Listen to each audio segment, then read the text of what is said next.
Shabbat shalom, everybody. Shabbat shalom. Shabbat shalom. Shabbat shalom. We thank God for bringing us out today to fellowship and commune on another set of Mark Shabbat. We thank Him for just how He, kept us all week long, kept us clothed in our right minds, kept our bodies healed, supplied us and provided food, clothing, and shelter for us. And we thank Aliyahu in the precious name of His Son, Yashra'al. At this time, we're going to get ready to go ahead and begin our service. We're going to start by hearing the blowing of the shofar by our Zazakan, Aliyahu. And immediately afterwards, we will have our opening prayer by Yashra'al, He'll bring us in with prayer. Hallelujah. At this time, I'm going to ask everybody to turn towards the east as we look towards Jerusalem, and we're going to have the blowing of the shofar, and then we'll have our prayer.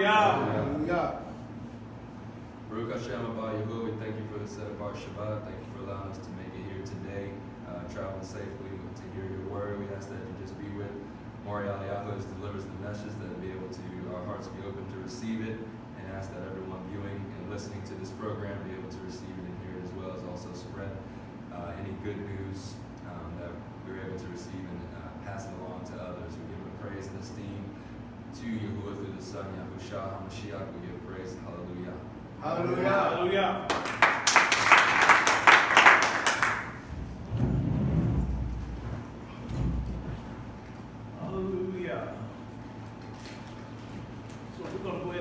Our scripture study, and we're going to continue with this series, a fundamental approach and understanding to the Hebrew scriptures. And we're going to encourage all of our listening and viewing audience to go back and look at the previous parts of this series if you haven't seen them already. That way you can catch up to where we are and get a thorough understanding of the teaching, instead of trying to come on to this part and figure out what we're talking about. The subject matter was, teaching a fundamental approach and understanding to the Hebrew scriptures, because we received some emails in the past few weeks about some of our teachings and how they sound biased or racially infused. And I felt some type of way about that, and so I decided to go in the scriptures and show people when they pick up the Hebrew scripture, which is commonly known as the Bible to them. Like we said, most times they have no earthly idea what they possess when they possess the Bible. They have no understanding what it's about. They do not know it's a recorded history of a Hebrew people, and more so specifically a stem out of that Hebrew people called the Israelites. And so we decided to start back from the beginning and the foundation to show how there was a covenant only made with the nation of Yashra'al, commonly known as Israel, and how from that point on everything is written pertaining to them and about them. Started with the covenant that was made with Abraham and his physical seed.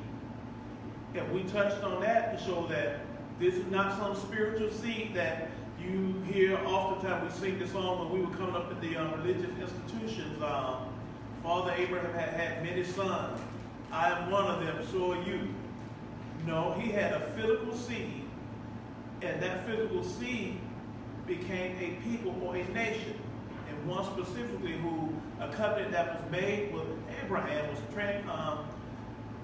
transferred over to another physical seed that came out of him through his son Isaac, who had a son Jacob, whose name was changed to Yashra'al, commonly called Israel, and the same covenant was passed down to the Israelites. His 12 sons who became 12 nations of people, or 12 tribes. And so when we look at this, I like to take people, or I should say we, like to take people back to the scriptures and to show them what's written and who it pertains to, and the writings, the audience, who the message is being conveyed to at that time. So without any further ado, we're going to get into our lesson. We're going to continue from last week lesson. So we're going to start at, let's go back over to Revelations, the 12th chapter.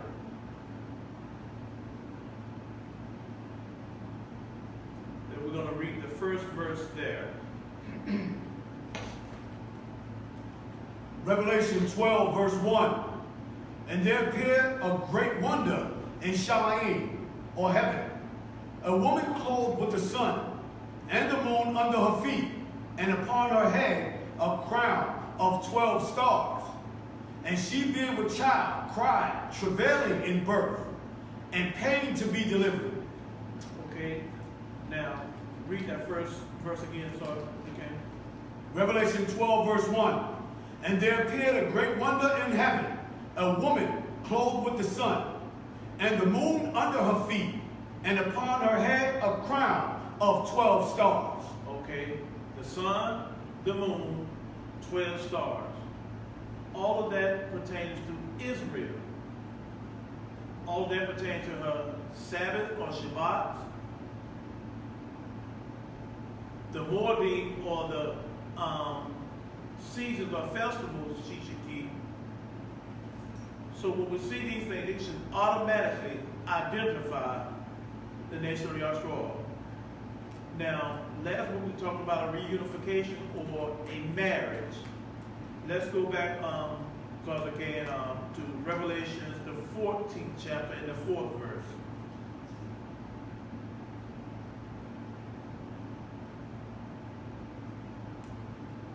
Revelation 14, verse 4.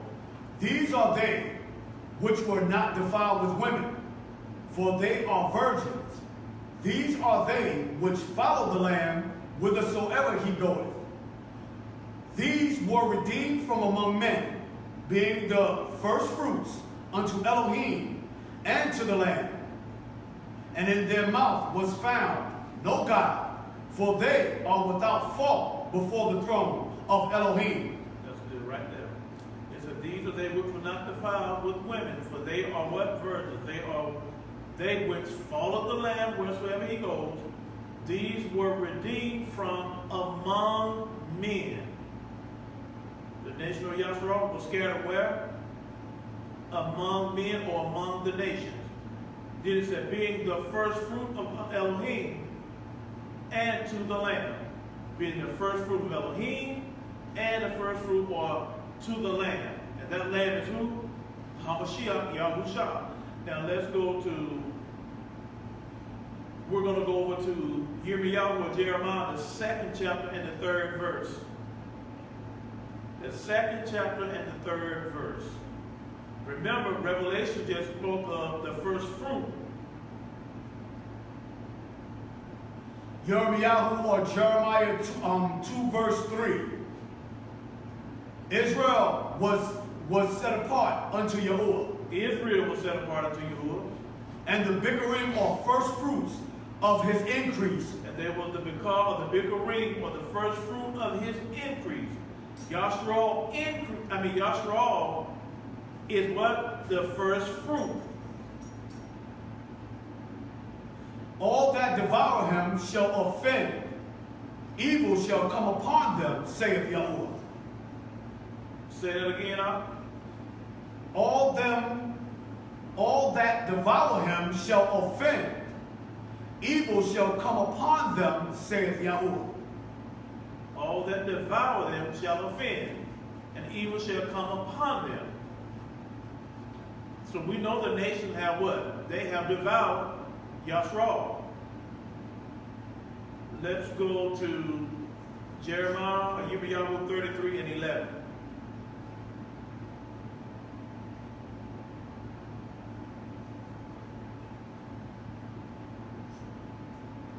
Jeremiah 33 verse 11. The voice of joy and the voice of gladness, the voice of the bridegroom and the voice of the bride, the voice of them that shall say, praise Yahuwah of hosts. For Yahuwah is good, for his mercy endureth forever. And of them that shall bring the sacrifice of praise into the house of Yahuwah. For I will cause to return the captivity to the land as the first, saith Yahuwah. So we see that Yashra'al, or Israel, is the bride. Last week we talked about a marriage, reunification, reconciliation. So we see that there's a marriage to take place. There's a bride. We identify this bride as being the nation of Yashra'al, and Israel. Now, when we look at the returning of the 12 tribes, we're looking at a reunification that is associated with a marriage. Because there's a wedding, there's a marriage to take place, but the marriage cannot take place until the 12 tribes have been reunited. And then once they're reunited, they can enter into that covenant. Now, we're going to go to Aliyahu, or Matthew, the 25th chapter. And we're going to read some more about this particular bride and the bridegroom. Now remember, in an earlier lesson, we talked about the kingdom of heaven. And we spoke and talked that the kingdom belongs to the nation of Yashra'al, or Israel. Now let's look at something right quick. We're going to look at a parable. Matthew 25, 1 through we'll go down to the 12th verse. Aliyahu 25, verse 1. Then shall the kingdom of heaven be likened unto 10 virgins, which took their lamps and went forth to meet the bridegroom. And 5 of them were wise, and 5 were foolish. Stop right there. Now, did we just read earlier about a virgin? We read about the nation of Yashra'al being what? Their first fruit, or the bigger ring, belonging to who? Yahuwah. It said they were what? Virgins. So when we look at that, we're still talking about the same group of people over here in Matthew. So when we read Matthew 25:1, keep that virgin in mind. Remember, we were in Revelation the first time. Now let's go back and look at Matthew 25.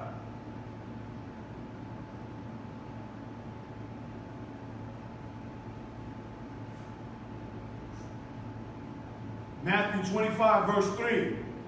They that were foolish took their lamps and took no oil with them. But the wise took oil in their vessels. Stop right there. He said, they that were foolish did what? Took no oil with them. It's, but the wise took oil in their vessels with their lamp. Remember, you got 5 wise and you got 5 foolish. But are they not all the same people? It's all the same nation, Yashra'al, or Israel. Because after this, we're going to go look at somewhere and we're going to prove that it's Israel in this kingdom he's talking about. Go ahead, I'm talking. Matthew 25, verse 4. But the wise took oil in their vessels with their lamps. While the bridegroom tarried, they all slumbered and slept. Who's the bridegroom? Yahushua, Hamashiach. Bridegroom, yeah. Hamashiach Yahushua is the bridegroom. And so, what does it mean? It said, while the bridegroom tarried, they all slept, slumbered and slept. He's waiting for he's waiting for the bride to awake and be ready. Yeah, that's right. He's waiting on the bride because remember, what did he do? Died for He died for who? the house of Israel. House of Israel, in order to reunite with the house of Judah. So, after he shed his blood, which was the blood for the new covenant, did he not speak to the Talmudians or the disciples? What did he tell them? He said, I do what? I go away to do what? Prepare a place for you, that where I am, you may what? Be there also. We said, for in my Father's house there what? Many mansions. So, while he goes away to prepare a place for his bride, what's the duty of the bride? Huh? To make herself ready for her groom when he returns. So, instead of his bride making herself ready, it said they all slumbered and slept. Now, continue reading on, sorry. Matthew 25, verse 6. And at midnight, keep that word in mind. But remember, at midnight, there was a cry. Keep that word in mind. Midnight and cry. At midnight, there was a cry. There was a cry made. Behold, the bridegroom cometh. Go ye out to meet him. Behold, the bridegroom cometh. Go ye out. Verse 7. Midnight, cry, go ye out.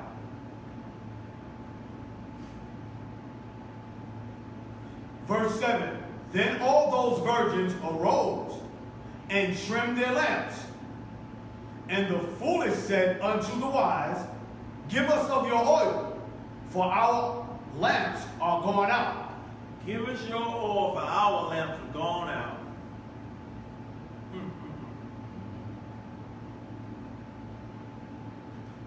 Verse 9. But the wise answered, saying, Not so, lest there be not enough for us and you, but go ye rather to them that sell, and buy for yourselves. And while they went to buy, the bridegroom came, and they that were ready went in with him to the marriage, and the door was shut.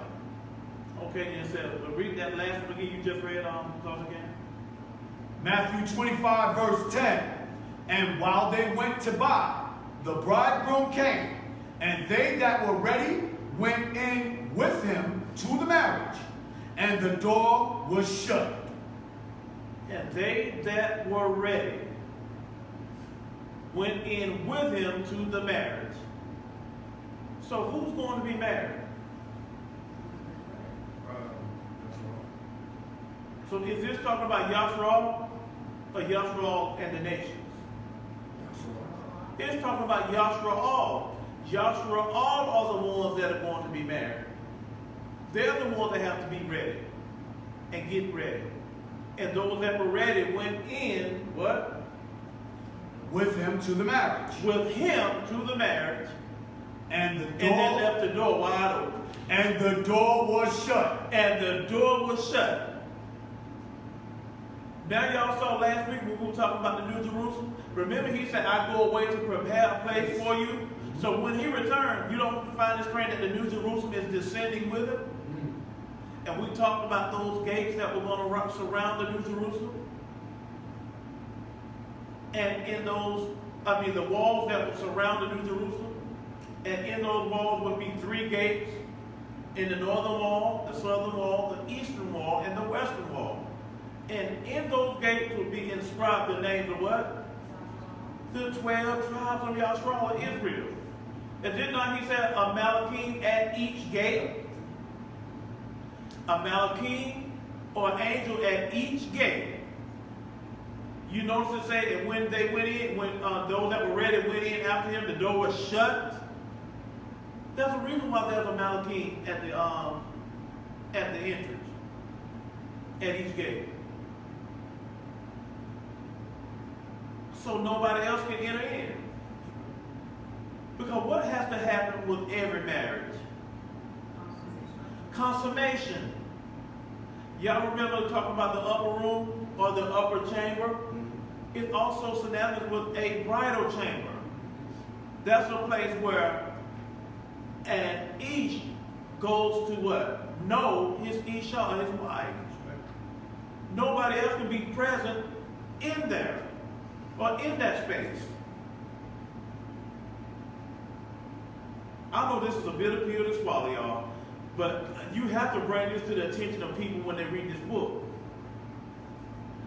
So, we talked about 5 wise, 5 foolish. We talked about a midnight, a cry, and a going out.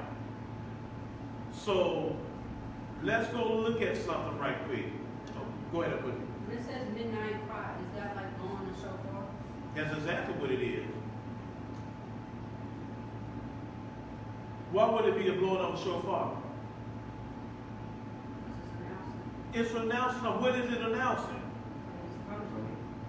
The coming of the bridegroom. Only reason you would announce the coming of the bridegroom is because you're trying to alert who? The bride that her groom is on the way. And it's time for what? It's time for the marriage to take place. Because she's already had that time to get ready. It's time for the marriage when she sees him. Okay, we're going to go to Tehillim or Psalms, the 19th chapter. And while Aliyahu is getting that, I have a question for everybody. Psalms or Tehillim, the 19th chapter, or division, verse 7 and 8. And so, my question is you all. What's the first thing that comes to mind when we start talking about the 5 wise and the 5 foolish? Why the number 5? What does it represent? What's the first thing that comes to your mind when you see 5? Okay, the Torah. So we're talking about the Torah. When we go and look at this story, it's trying to tell us something.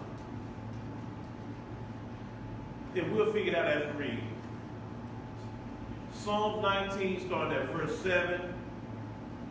All the way to verse 8. Tehillim or Psalms, the 19th chapter, verse 7.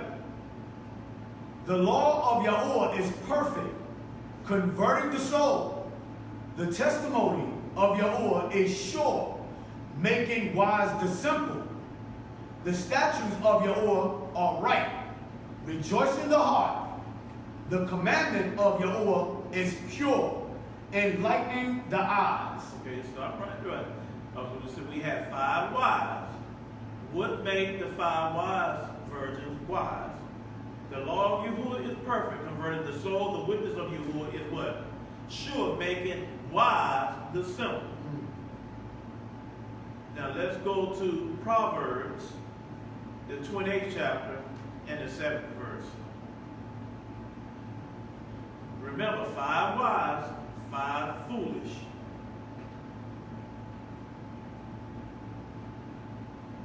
Proverbs 28, verse 7. Whoso keepeth the law is a wise son, but he that is a companion of righteous men shameth his father. Whoso keep the law is what? Wise. So keeping the commandments of Yahuwah makes one what? Wise. So the wise virgins, what would have been this oil in that lamp?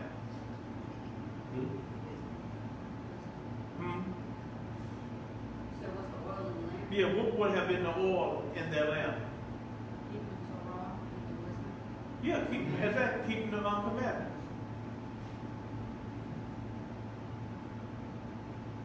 What's that scripture that thy law is a light and was a light unto my path, a lamp unto my path, a light unto my foot. Yeah, a lamp unto my feet, a light unto my path. Thy law. Okay, and so we see keeping the commandments or Torah is what? It's wisdom. That's what makes one wise. Now we still have 5 what? Foolish virgins. Let's go over to That's Psalms 119. huh? That's Psalms 119. Psalm 119? Okay, yeah. Let's go to 1 Samuel 13 and 13.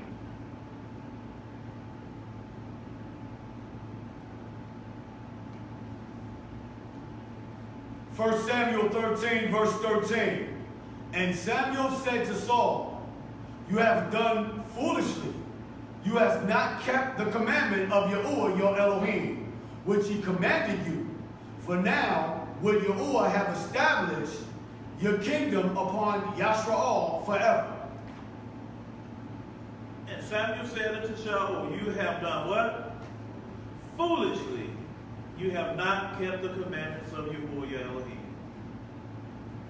Keeping the commandments make you wise. Not keeping them makes you what? Foolish. Remember we talked about midnight, a cry, and a going out. All of this, you see how it still lines up with the nation of Yashra'al? Even when we get to the New Testament, you can't get around it. So,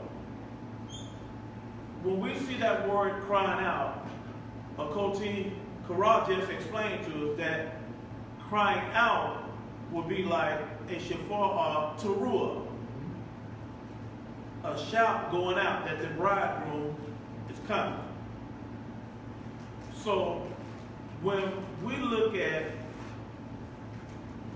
that, we automatically know that that's a cry that precedes the coming of HaMashiach. Letting the bride know that the bridegroom is coming. Prepare yourself. When we go back to Shemot the 11th chapter and verse 4, we're going to see something. Now remember that cry went out and at what? Midnight. What can anyone tell us about midnight? It's in the middle of the night, which makes it what? The darkest portion of the night. So when we read about the tribulations of Yashra'al, or the tribulation of in Revelation in the end times, the most difficult and hardest part of the tribulation period is associated with midnight. Because that's going to be the hardest part for anyone to get through. It's going to be the hardest and most difficult part for anybody to even try to endure. So, we're going to read Shemot right quick, 11 and 4. Exodus 11 and 4. Shemot, or Exodus 11, verse 4. And Moshe said, thus saith Yahuwah, about midnight will I go out unto the midst of Mizraim or Egypt, and all the firstborn in the land of Egypt shall die, from the firstborn of Pharaoh that sitteth upon his throne, even unto the firstborn of the maid servant that is behind the mill, and all the firstborn of beasts. He said at midnight he would go out, right? And he was going to perform this plague. And let's see what happened when he performed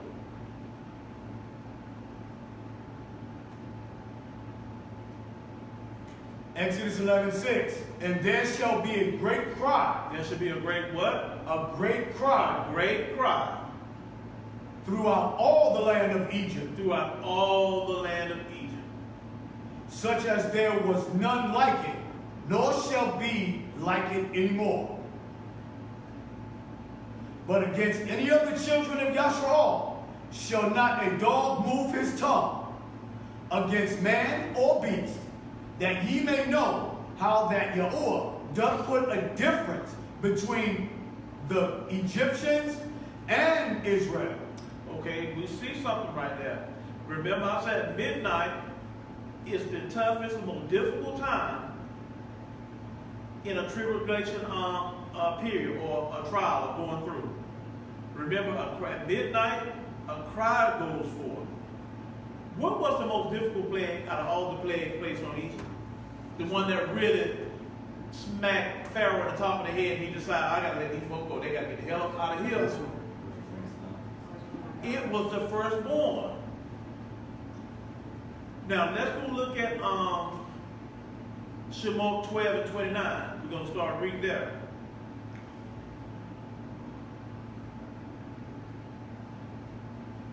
And why would you notice that even during this tough time of tribulation,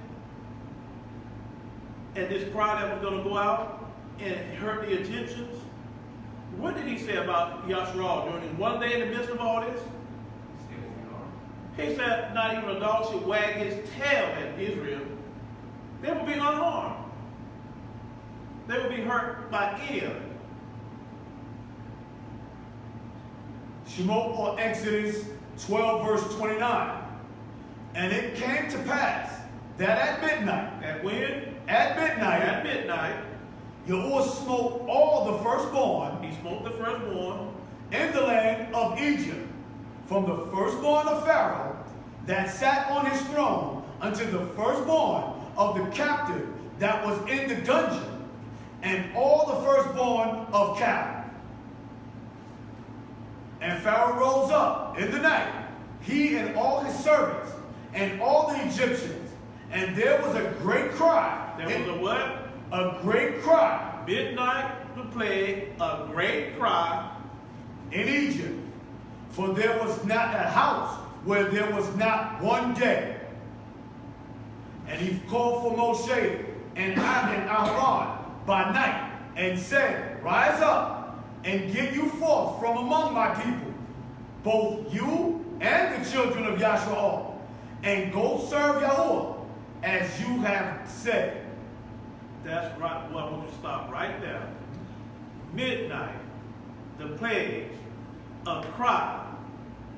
What happened after the cry? The regathering of the gathering of the 12 tribes of Israel to go forth and come out and go serve Yahuwah. This thing ain't about nobody else. It's about Israel. All this about the regathering. What happened when the 12 tribes were regathered and they went forth out of Israel? Where did they go? Into the wilderness to Sinai. And what took place at Sinai? The regathering and then the marriage.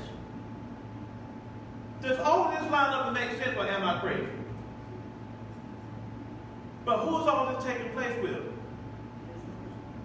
Israel. Did Israel come out with other nations attached to them? Yes, they did. But what happened when they got ready to go and enter into covenant with Yahuwah? Were the other nations present, or did he enter into that covenant with Israel? Even though they came out of mixed multitude. Did he enter into that covenant with Israel and the nation, or just Israel alone?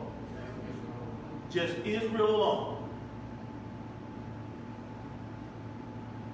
But by the nations being attached to Israel, did they not survive? Mm-hmm. Did they receive some privileges and benefits? Mm-hmm. Right there in the wilderness. But when he got ready to call Joshua, and when Joshua began to take the same 12 tribes into what? Into Canaan land, what did the Most High say to Joshua? He said, before you go into this land, he said, those that sojourn with you out of Egypt, he said, take them and possess them for servants and handmaids when you go into the land. There's nothing new in this book. So when Israel is gathered and brought out of this land, remember, there are going to be a remnant of people attached to them. We know that from Isaiah the 14th chapter. But then now he said the same thing. And let's go there, Sister Candy, because I'm talking about, let's let people read. And I know you guys have heard this passage here a billion times. But let's see if it makes sense to line up with the same thing that happened in Shemot.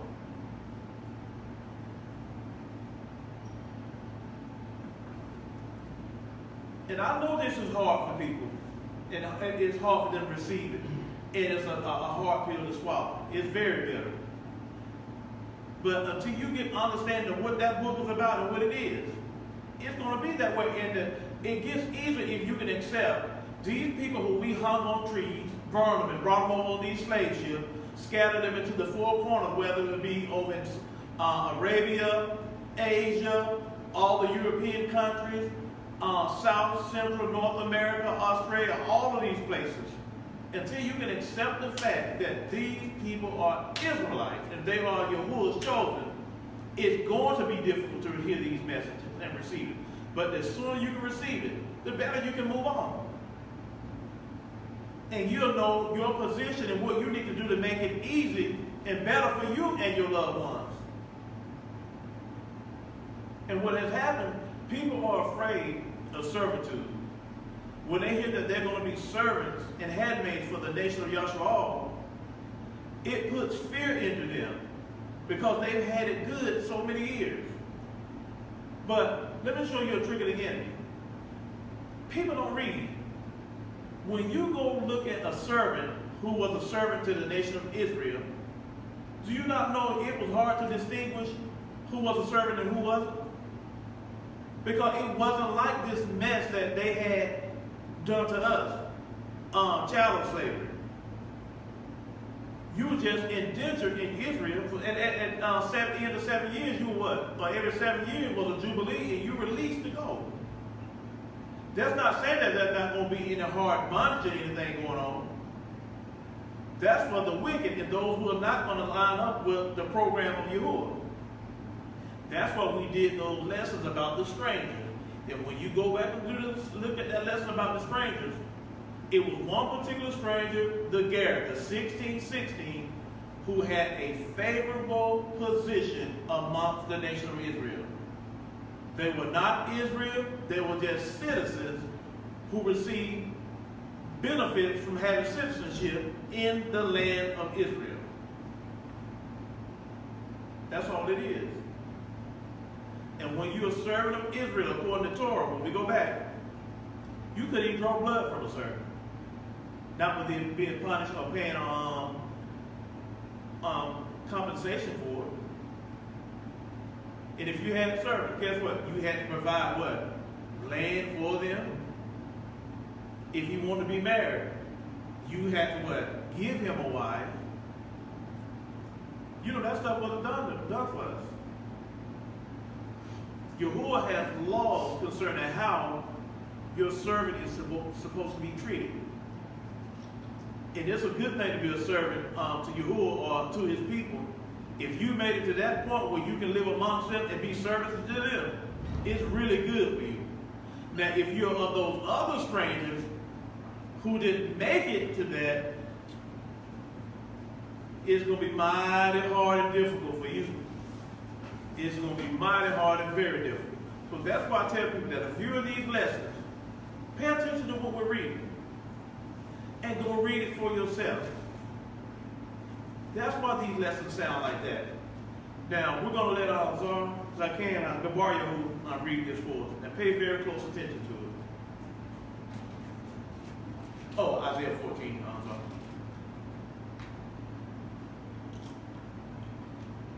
Yashra'al 14, start at verse 1. Yashra'al, Isaiah 14, verse 1. For Yahuwah will have mercy on Jacob, and will yet choose Yashra'al, and set them in their own land, and the strangers shall be joined, with them, and they shall cleave to the house of Jacob.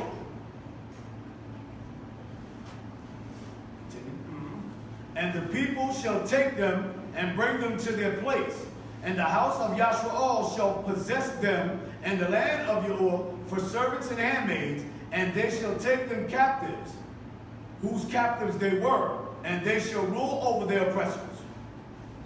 Okay, now those Egyptians are the people of Israel that came out of Egypt with the children of Israel. Was Israel not these same people? Were they not captives to these people? So when we come out of this land and the strangers do what? Attach themselves to Israel? You ever notice that stranger right there is 1616? That's the same Ger we was talking about in the previous lesson we did a while back on the strangers. That's the one that's found in a favorable position. All the other ones, Yahuwah is dogging out. He's dragging them down through there. But this one is just like the one when we were in Mizraim before we entered into Canaan. He said, those that sojourn with you, you notice that these here are sojourning with us? He said, take them and possess them for handmaids and servants. He said, you're going to rule over those that oppress you. Now, continue reading. Let's see what he says.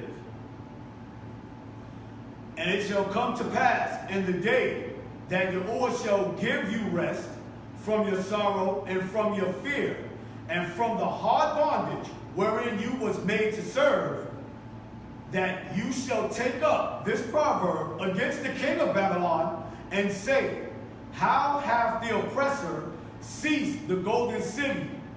Seized. Yahuwah hath broken the staff of the wicked and the scepter of the rulers. He who smote the people in wrath with a continual stroke, he that ruled the nations in anger, is persecuted and none hindereth. That's good right there. So we see the same thing. Israel going to be regathered, brought out.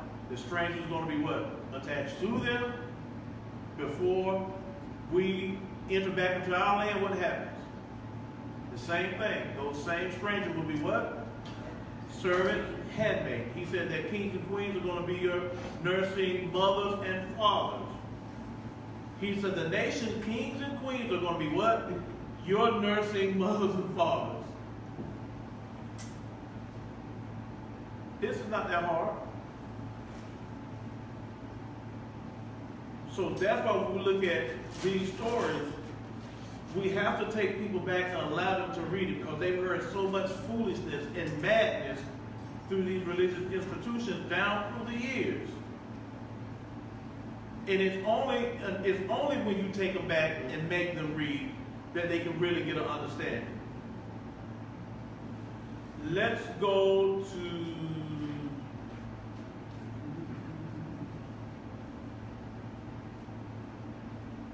Colossians, the 2nd chapter, verse 16 and 17.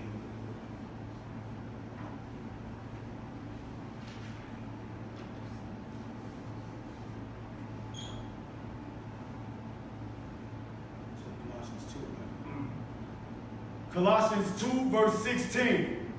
Let no man therefore judge you in meat, or in drink, or in respect of a set apart day, or of the new moon, or of the Shabbat days, which are a shadow of things to come, but the body is of Hamashiach. Okay, and so we're looking at Colossians, the 2nd chapter, verse 16 and 17. We need to pay very close attention to that. Because I bet y'all like, well, what does this have to do with anything? Let's read that one more time, Zara. We're going to look at it real close to see what's really going on here. Colossians 2 verse 16.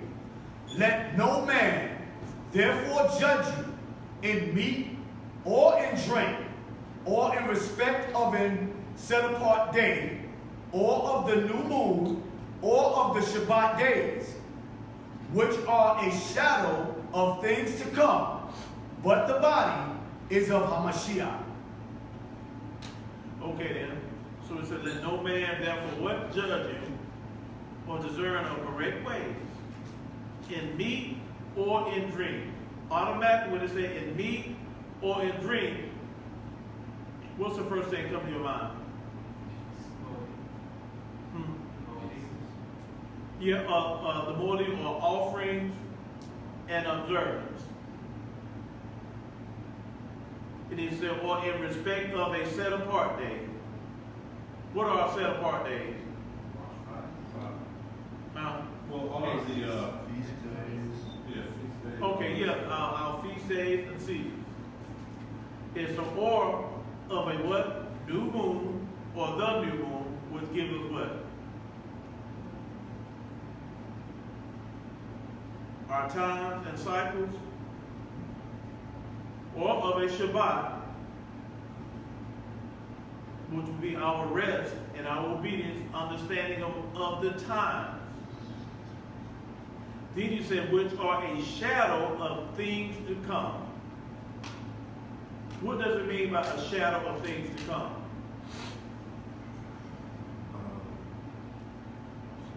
Small, thing.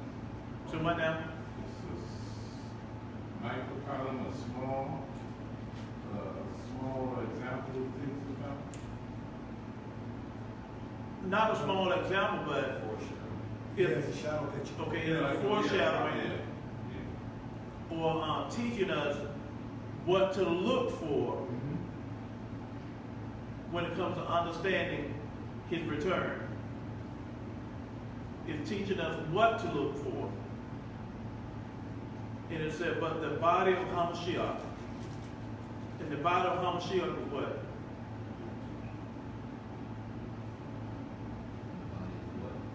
The body of Hamashiach is what? Is it talking about a physical body? Or is it speaking of something else? Did you talk about Yashra'al or that? It's talking about Yashra'al. But it's talking about all of Yashra'al? Because you're Yashra'al and you're that foolish virgin, what happened? Because you remember the door's going to be shut. And those that were ready, they went in. So it's talking about those that are walking in obedience.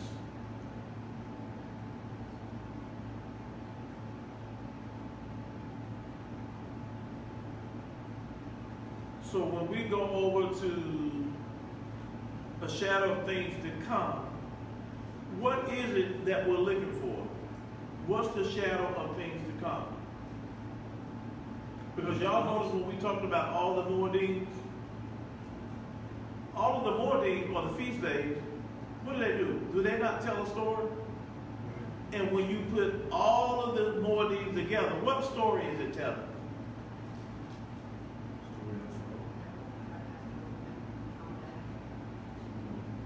That the bride has to repent to come back so we can get married. Right, you don't want, you got a portion of it. When we go back to the beginning, what happened at Sinai? They said they would take the commandments of God. And what was that? You have a marriage. They end up breaking what? The covenant. End up breaking the covenant. They were given a maintenance system to keep them from dying. But that still didn't change the fact that they what? Not so much broke the covenant, but that they were what? Married. Oh, I see. Because they'll forever be married because Yahuwah himself, he swore the oath. It made it what? An eternal covenant? Remember, he put Abraham to sleep. He was the flaming lamp that walked to pieces. He spoke and swore by his mouth. So although Israel broke the covenant, that didn't have anything to do with the marriage. Since Yahushua spoke it, it was etched in stone, that it was perpetual forever, because he can't go back on his word. So although Israel became wicked, disobedient, they yet was still married to Yahuwah. So you have the marriage at Sinai. You have a covenant that was broken, but they're still his bride. Then you have turmoil, an upheaval within the house of the groom. Now you have a split, and now a divorce takes place.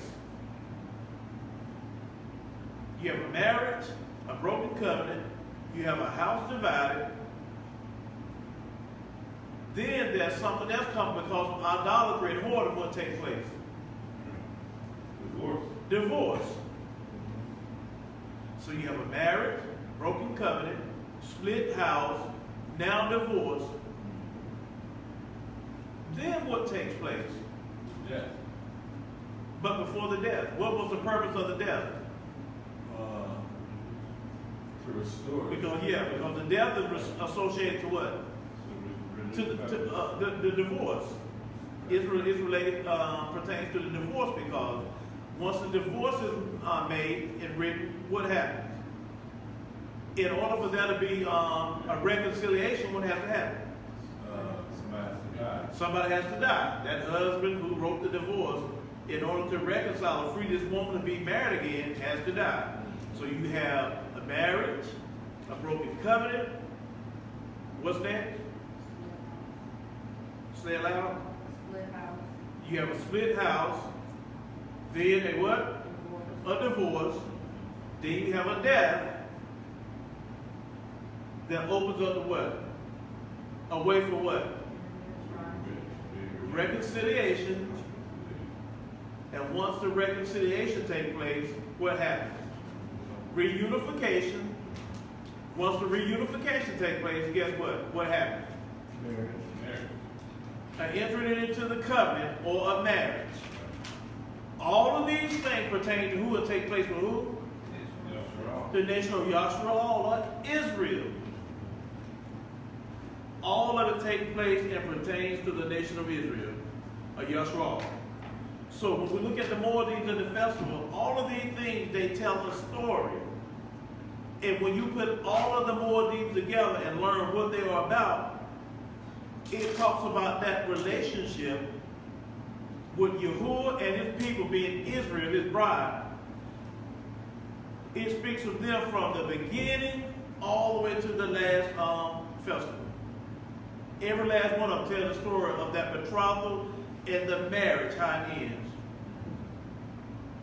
That's what the Moreh are for. And that's why I said these things were a shadow of things to come.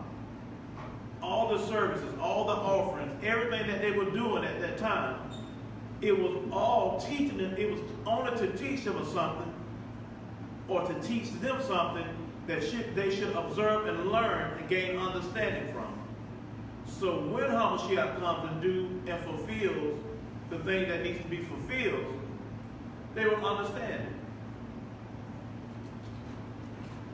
For the reader, it's important when Hamashiach hung his head on the stake and he said, "It is finished."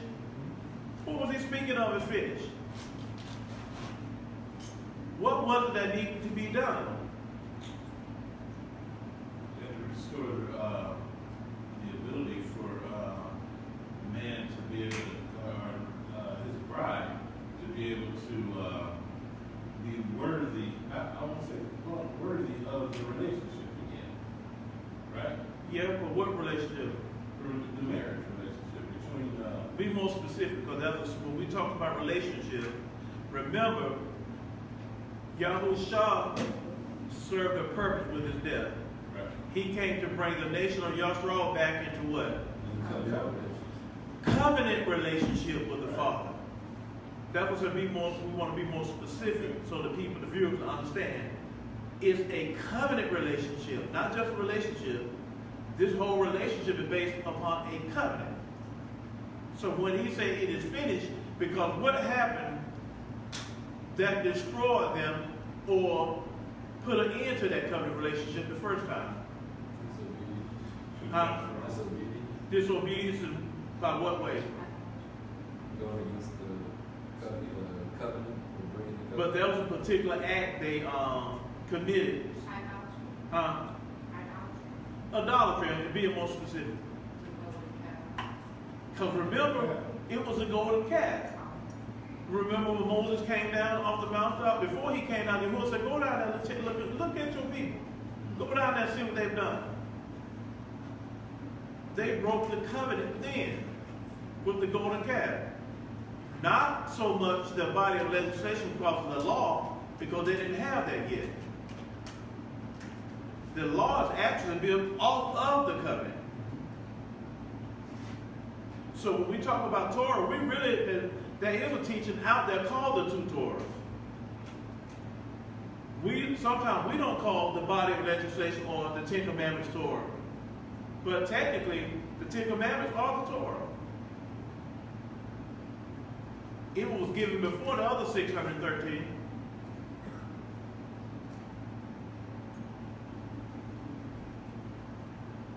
It was given first. And this is why the focus, when you hear about the law, all the time it's not talking about that whole big body of legislation. Yahuwah was not concerned with that so much. It was the covenant that he gave who? Abraham.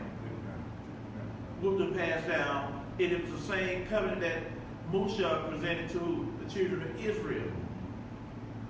That's why when he told Moses, he said, take the body of, or the book of the law and put it what? In the ark. It is to take the book of the covenant and put it in the side of the ark. That's what he was concerned about. His whole death and resurrection didn't have anything to do with the law, per se to speak. It was about the book of the covenant. And just like it was blood required for that first covenant, in order for us to re-enter or under the new covenant, what was going to be required? Shedding of the Mashiach. It was going to be shedding of blood, because the party that broke the covenant was required to die in the same like manner as those animals. But since Israel had nothing to do with the covenant, it was the word what? Or the oath sworn by Mount HaMashiach, he had to die. Sorry, can you repeat that? Okay, when he entered into the covenant with Abraham, that same covenant, did Abraham walk to pieces? No. So who walked to pieces? It was HaMashiach. Right. And the oath was sworn by who? HaMashiach. He made the oath. And by him making the oath,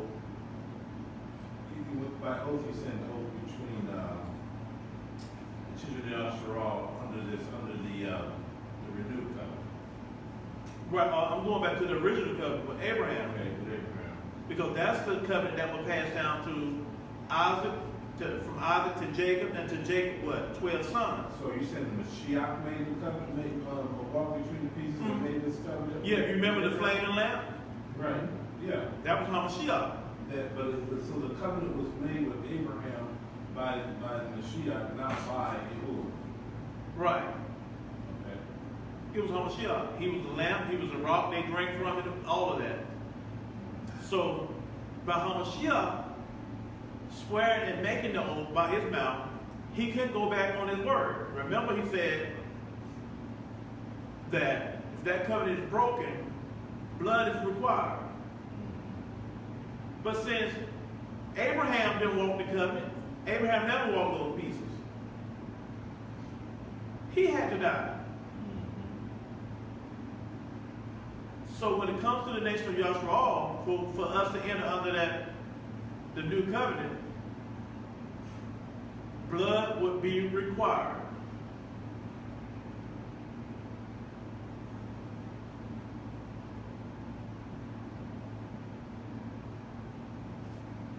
And that blood that would be required would be the blood of Hamashiach.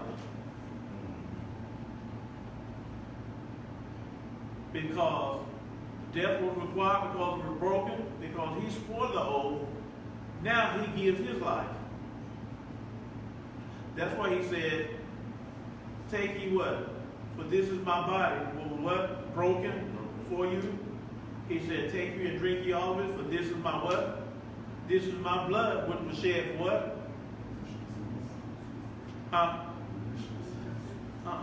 The new covenant, or renewed covenant. He said, this is my blood, which is shed for what? The new covenant, or which should be correctly called the renewed covenant. And so, when he gave up the ghost, or before he gave up the ghost, he said, it is finished. The blood that was required for Israel to be reunited and come back into covenant relationship with the Father, it was shed. And that's why it's so important to know what happened.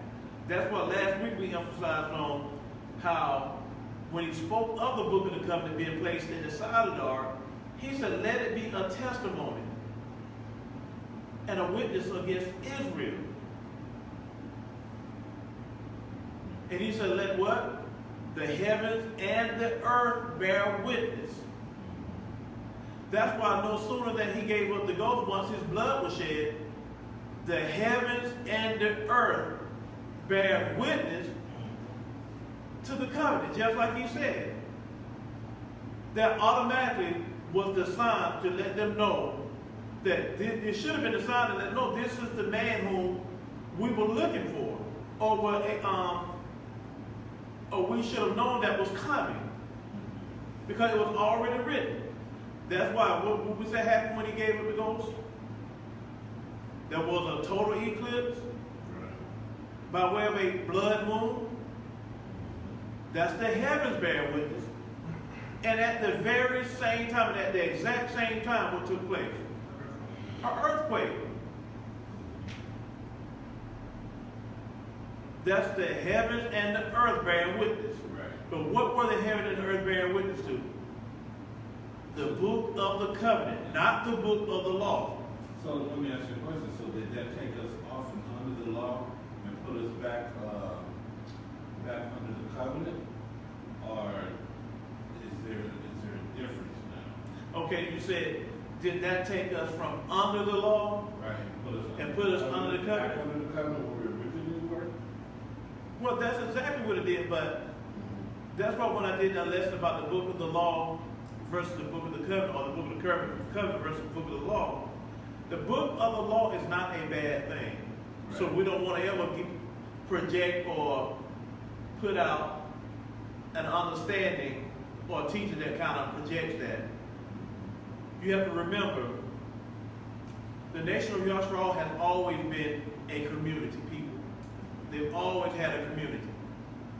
So wherever you are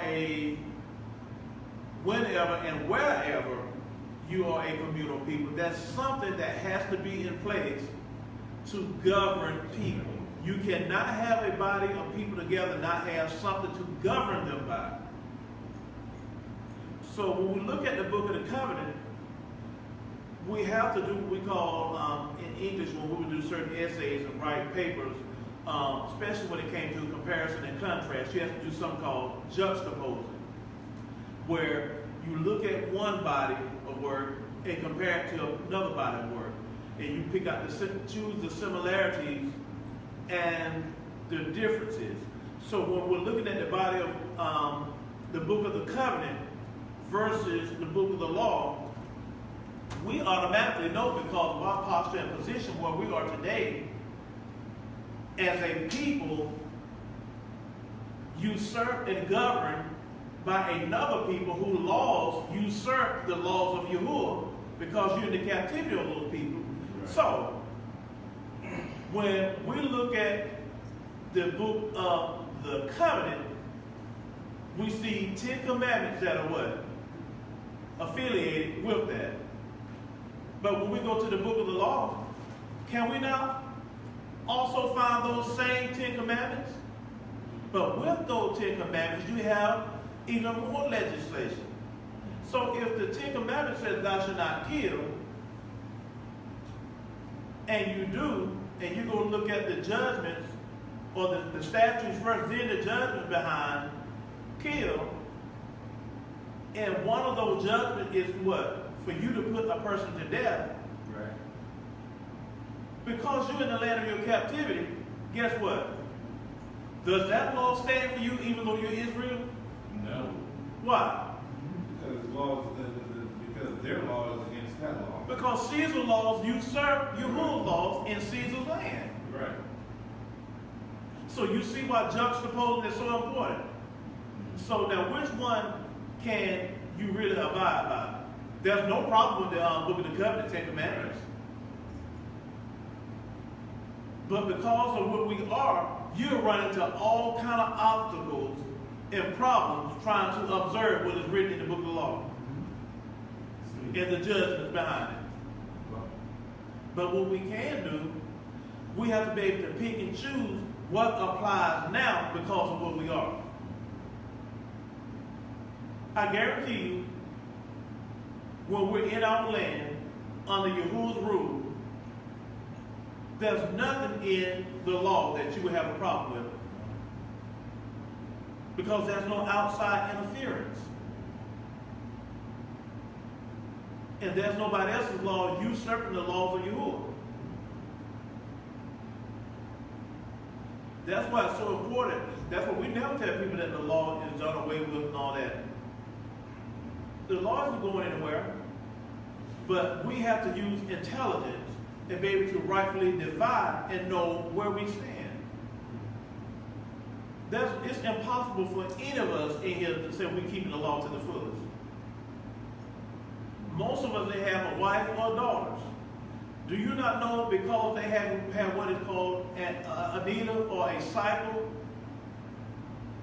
that none of us will be able to come in here and have Shabbat? Because if they're on that cycle, anything they touch becomes unclean. And if you touch it, guess what? You're unclean as well. Right. It's so much in there that we will never be able to do.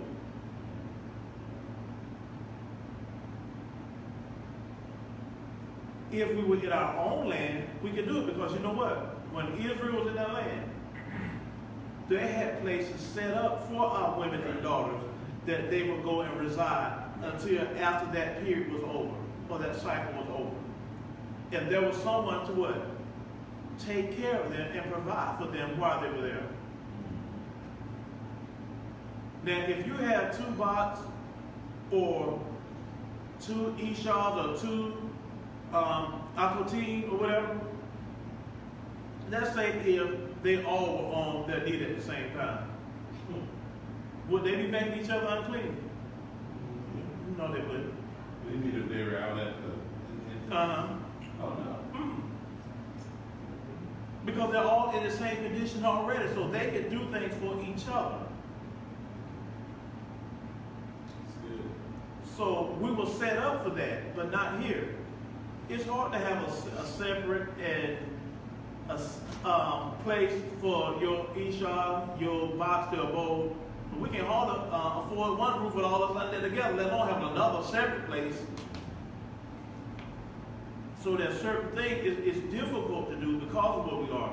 That's why you have to be able to look at the body of the law and juxtapose to see what we call, I like the term Moreh that we use sometimes called dovetailing. See how you can take the book of the covenant and you dovetail it with the book of the law to see what works with it and what doesn't work at this time. Because there were so many laws and stuff that didn't deal with you. If you weren't a Levite, there were certain laws that didn't pertain to you. It only pertained to the Kohanim because they were the priests. Well, Moreh Kasanaba sent a scripture, Psalms 137, 1-4. And I'll just read this example. But it says, by the rivers of Babylon they were set down, yea, we wept when we remembered Zion. We handed our harps upon the willows in the midst thereof. For there they that carried us away captive required us a song, and they that wasted us required us a mirth, saying, sing us one of the songs of Zion. Sing us one of the songs of Zion. Watch their response. How shall we sing Yahuwah's song in a strange land? How shall we sing Yahuwah's song in a strange land? Goes back to everything that I'm saying. There's a lot of things because you're in a strange land you cannot do. Because in that strange land, they have laws that usurp the laws of who? Yahuwah. And everybody, let me tell y'all something, and I like it because it's so crazy that you have all these national people who want to go in the kingdom of heaven. Right now, they don't want to abide by the law, statutes, and commandments. They have a problem. They say it's done away with. Now, all of a sudden, when Israel, who these law, statutes, and commandments were given to, going to go into the kingdom of Shamayim, or heaven, and they're going to have to abide by what? The same law, statutes, and commandments. Now, all of a sudden, they're not going to have a problem with it. So they think. That's great. I don't know what they thought were going to govern the people of Israel in their land. That's total madness. So we see this, and I hope everyone got some understanding today in this lesson, because I wanted to continue that to show all of these things, how they pertain to the nation of Yashra'al. And